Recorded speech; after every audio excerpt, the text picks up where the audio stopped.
ನಮಸ್ಕಾರ ಸ್ನೇಹಿತರೆ, welcome to Samruchi Kannada YouTube channel. ಈ ವಿಡಿಯೋದಲ್ಲಿ ನಾನು ನಿಮಗೆ ಮಗುವಿನ ತಲೆ ಕೆಳಗೆ ಇಡುವಂಥ ಸಿಂಬೆನ ಯಾವ ರೀತಿ ಮಾಡೋದು ಅಂತ ತಿಳಿಸ್ಕೊಡ್ತೀನಿ. ಫಸ್ಟ್ ಸಿಂಪಲ್ ಆಗಿ ಯಾವ ರೀತಿ ಮಾಡೋದು ಅನ್ನೋದನ್ನು ತಿಳ್ಕೊಳ್ಳೋಣ. ಒಂದು ಕಾಟನ್ ಟವಲ್ ತೊಗೊಳ್ಳಿ.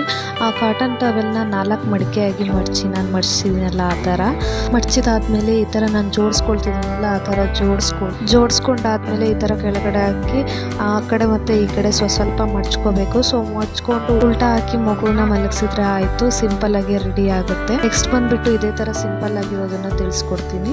ಸೊ ಅದು ಏನಿಲ್ಲ, ಜಸ್ಟ್ ಈ ತರ ಟವಲ್ನ ತಗೊಂಡು ಈ ತರ ಸುತ್ತಬಿಟ್ಟು ತಲೆ ಹಿಡಿಗಿಟ್ರೆ ಆಗುತ್ತೆ. ನನಗೆ ಸಿಂಬೆನೇ ಬೇಕು, ನಾನು ಅದೇ ತರನೇ ರೆಡಿ ಮಾಡ್ಕೊಳ್ತೀನಿ ಅಂತ ಹೇಳಿದ್ರೆ ನಾನು ನೆಕ್ಸ್ಟ್ ಹೇಳುವಂಥ ಪ್ರೊಸೀಜರ್ನ ಫಾಲೋ ಮಾಡಿ ನೋಡಿ. ಈ ತರ ಒಂದು ಉದ್ದ ಬಟ್ಟೆ ತಗೊಳ್ಳಿ. ಆ ಬಟ್ಟೆ ತಗೊಂಡಾದ್ಮೇಲೆ ಅದನ್ನ ಸ್ವಲ್ಪ ಟೈಟಾಗಿ ಈ ತರ ಸುತ್ಕೊಂಡು ಆ ಎಂಡು ಮತ್ತು ಈ ಎಂಡು ಸುತ್ತಿರೋ ಎಂಡನ್ನು ಜೋಡಿಸಿ ಅಲ್ಲಿಗೊಂದು ಸ್ವಲ್ಪ ಚಿಕ್ಕ ದಾರ ತಗೊಂಡು ಕಟ್ಕೊಳ್ಳಿ. ಚಿಕ್ಕ ದಾರ ತಗೊಂಡು ಕಟ್ಕೊಂಡಾದ್ಮೇಲೆ ಆ ಎಕ್ಸ್ಟ್ರಾ ಬಟ್ಟೆ ಉಳಿದಿರುತ್ತಲ್ಲ ಆ ಎಕ್ಸ್ಟ್ರಾ ಬಟ್ಟೆನ ಸ್ವಲ್ಪ ಅಗಲ ಮಾಡಿ ಆ ರೌಂಡ್ ಶೇಪ್ ಒಳಗಡೆ ಹಾಕಿ ಮತ್ತೆ ಈ ಕಡೆ ಎಳ್ಕೊಳ್ಳಿ. ಮತ್ತೆ ಅದೇ ಥರ ಬಟ್ಟೆನ ಅಗಲ ಮಾಡಿ ಆ ರೌಂಡ್ ಶೇಪ್ ಒಳಗಡೆ ಹಾಕಿ ಮತ್ತೆ ಎಳ್ಕೊಳ್ಳಿ ಬಟ್ಟೆನ. ಸೊ ಅದೇ ಥರ ಫುಲ್ ಒಂದು ರೌಂಡ್ ಆಗುವವರೆಗೂ ಬಟ್ಟೆನ ಸುತ್ಕೊಳ್ಳಿ. ಒಂದು ರೌಂಡ್ ಮುಗಿಯೋವರೆಗೂ ಫುಲ್ ಸುತ್ಕೊಳ್ಳಿ.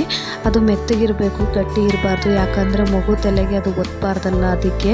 ಸೊ ಕಾಟನ್ ಬಟ್ಟೆ ಯೂಸ್ ಮಾಡಿದ್ರೆ ಬೆಟರ್, ಯಾಕಂದರೆ ಸ್ವೆಟ್ ಆದರೆ ಅದು ಹೀರ್ಕೊಳ್ಳುತ್ತೆ ಅಂತ. ಬೇರೆ ಎಲ್ಲ ಆದರೆ ಸ್ವೆಟ್ ಆದರೆ ಹೀರ್ಕೊಳ್ಳಲ್ಲ. ಸೊ ಅದಕ್ಕೋಸ್ಕರ ಕಾಟನ್ ಬಟ್ಟೆನ ಯೂಸ್ ಮಾಡಿ. ಸೊ ನೋಡಿ, ಲಾಸ್ಟ್ ಡೆಡ್ ಎಂಡ್ಗೆ ಈ ಥರ ಬರುತ್ತೆ. ಅದನ್ನೊಂದು ಸ್ವಲ್ಪ ಈ ಥರ ಎಳೆದ್ಬಿಟ್ಟು ಒಂದು ಚಿಕ್ಕ ದಾರ ತಗೊಂಡು ಕಟ್ಕೊಂಡ್ರೆ ರೆಡಿ ಆಯಿತು ಅಂತ ಅರ್ಥ. ಸೊ ಇವಾಗ ನೀಲಿ ಕಲರ್ ತೋರಿಸ್ತಾ ಇದ್ದೀನಲ್ಲ ಅದನ್ನು ನಾನು ಮಕ್ಕಳಿಗೆ ಯೂಸ್ ಮಾಡ್ತಾ ಇದ್ದಿದ್ದು. ಸೊ ಇದು ಬಂದು ನಮ್ಮ ಅಜ್ಜಿ ಇದನ್ನು ಯಾವ ರೀತಿ ಮಾಡೋದು ಅಂತ ತೋರಿಸ್ಕೊಡ್ಬೇಕಾದ್ರೆ ಮಾಡಿಕೊಟ್ಟಿದ್ದು. ಇದು ಬಂದು ನಾನು ನಿಮಗೋಸ್ಕರ ಈಗ ವಿಡಿಯೋ ಮಾಡೋಕ್ಕೋಸ್ಕರ ಮಾಡಿದ್ದು. ಸೊ ನೋಡಿ, 3ರಲ್ಲಿ ಯಾವ್ದು ಚೆನ್ನಾಗಿದೆ ಅಂತ ಕಮೆಂಟ್ ಮಾಡಿ ತಿಳಿಸಿ. ನಾನು ಕೊಟ್ಟಿರೋಂಥ ಇನ್ಫಾರ್ಮೇಷನ್ ನಿಮಗೆ ಇಷ್ಟ ಆದರೆ ಲೈಕ್ ಮಾಡಿ, ಶೇರ್ ಮಾಡಿ, ಕಮೆಂಟ್ ಮಾಡಿ. ನನ್ನ ಚಾನಲ್ನ ಫಸ್ಟ್ ಟೈಮ್ ನೋಡ್ತಾ ಇದ್ದರೆ ದಯವಿಟ್ಟು ಸಬ್ಸ್ಕ್ರೈಬ್ ಮಾಡಿಕೊಡಿ. Thank you for watching.